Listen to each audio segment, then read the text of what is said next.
Sa tumoy-tumoy aning atong sakripisyo ug gipambuhat karon kay ang pangandoy nga makabatong tag kinabuhi nga malinawon ug malipayon ug kinahanglan nato na dugdungon sa tanang panahon samtang padayon ta nga nagkinabuhi diri sa kalibutan samtang padayon ta naningkamot diri sa kalibutan. Kay pwede nga diri sa kalibutan makabatyon ka sa tanang butang nga inyong gipangandoy pero makalimot ta kung unsay hinungdan kung anong naningkamot ta. Ang isa sa pinakalabaw nga hinungdan aning atong pagpaningkamot tanan kay mao ang makabaton sa kinabuhi nga malipayon ug malinawon.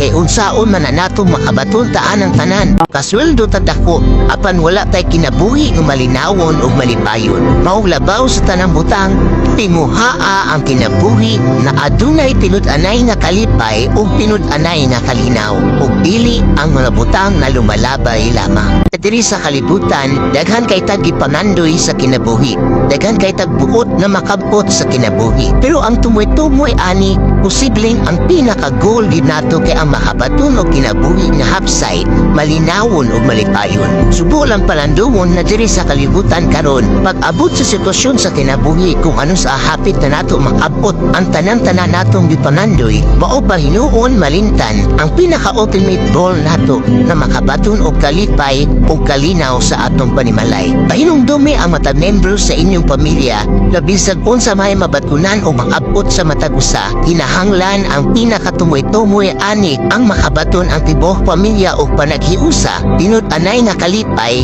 o pinud-anay nga kalinaw na dili niya mabayo sa mga butang, yuta o bisan unsang tabtangan diri sa kalibutan na lumalabay lamang. God bless everyone.